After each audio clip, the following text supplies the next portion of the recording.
Fearless Disease.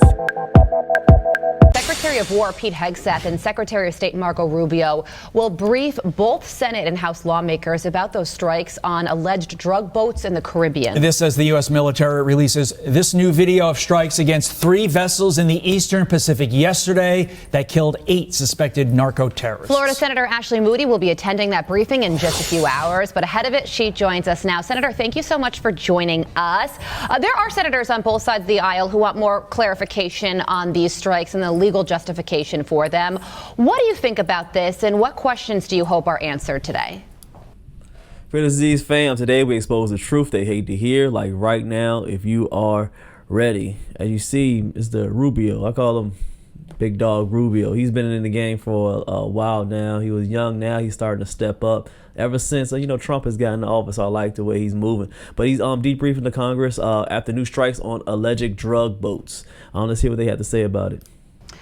Of course, senators want to talk with Secretary of War Hegseth and Secretary of State Rubio. They're coming over to the Hill to give us a classified briefing. As you know, there have been boat strikes both in the Caribbean and in the Eastern Pacific. President Trump came in very strong in his administration and said, we're going to take the escalating number of deaths in America. As you know, over 100,000 Americans die every year. Compare that to the 80s when we were in a crisis and Nancy Reagan first said, just say no. We lost 3,000 people a year. So think about the difference there. Maybe we go back to that. When Reagan, back then, we used to say no to drugs, and they only lost about 3,000. That's so around there. Now we're up to 100,000 of people that are dying from these drugs that are coming over on these boats. Maybe we need to bring back to say no. I mean, we had a good administration back then that at least on broadcast would talk about not doing drugs. Now it's barely that. Big difference.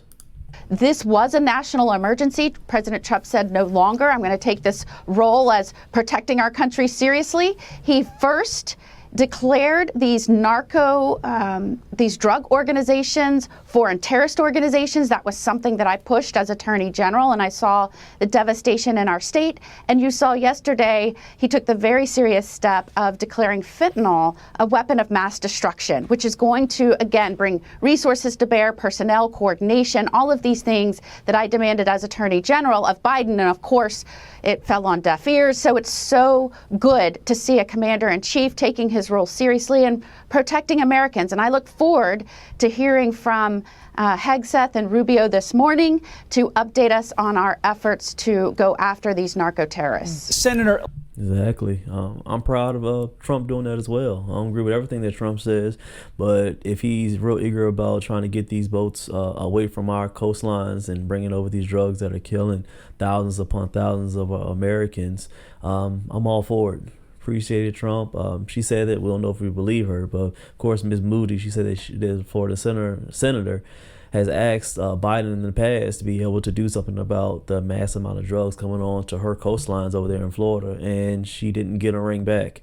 So maybe she's telling the truth, maybe she's not. She is a Republican, so she's going to be on Trump's side. But I hope these people stay, of course, honest, because you don't want to say that one party is not honest and then you're not being honest. So hopefully she's telling the truth. If that happened, that's bad. I'm glad that Trump is starting to clean up those streets down there. Let's get into a little bit more of that executive order that does classify fentanyl as a weapon of mass destruction, specifically illicit and illegal fentanyl. The order says that fentanyl is more like a chemical weapon as opposed to being a narcotic. We think of it in terms of a drug. A chemical weapon we do not think of in terms of a drug. What does this mean? What does this mean to the fight to keep Americans from being killed, Senator? Yeah, such a great question, and so important to make sure you're distinguishing fentanyl compared to other controlled substances. As we saw the death toll escalate from fentanyl and the drug organizations smuggling this into our country, in Florida, for example, you would have law enforcement roll up on a gas station and you would have 10 people splayed out on the ground at a gas station because they were. Well, you see, plus 42,000 fentanyl overdoses deaths from May 2024 to April 2025. That's not even a year. That's completely 11 months and 42. Wow. That's a lot. It's fentanyl. It's real serious. exposed to fentanyl. We saw dangers to our law enforcement officers that were exposed to fentanyl. We have seen studies done where if you can get this airborne, it can be incredibly dangerous. I've been given information about the possibility of this being stockpiled. And remember, only the amount of only 2 grains of sand, compare that to fentanyl, that's lethal. That's lethal.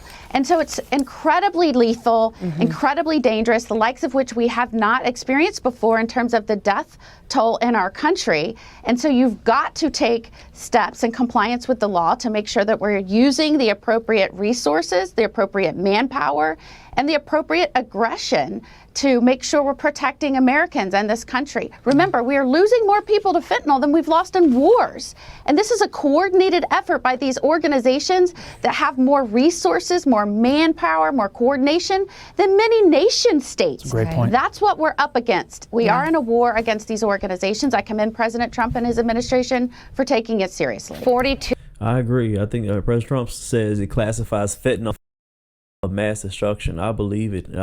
Within 11 months, over 42,000 people being killed from this drug. That is a weapon of mass destruction.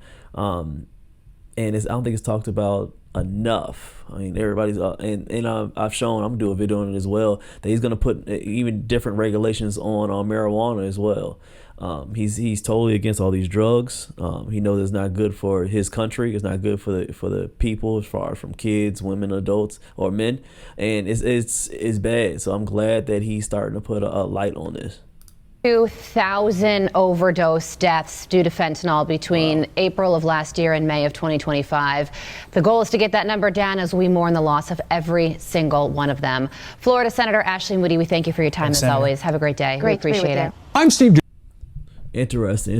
I think my prediction is going to be more strikes in January. They're going to continue to do this until we really decrease the amount of fentanyl overdoses or drugs coming over into American soil. But let me know what you think in the comments. Smash the like. The next video is going to be right here on the screen. Subscribe, hit the bell. The CashApp FearlessDisease is always in the description if you are rocking with the movement. See you on the next one. Stay rich and stay fearless.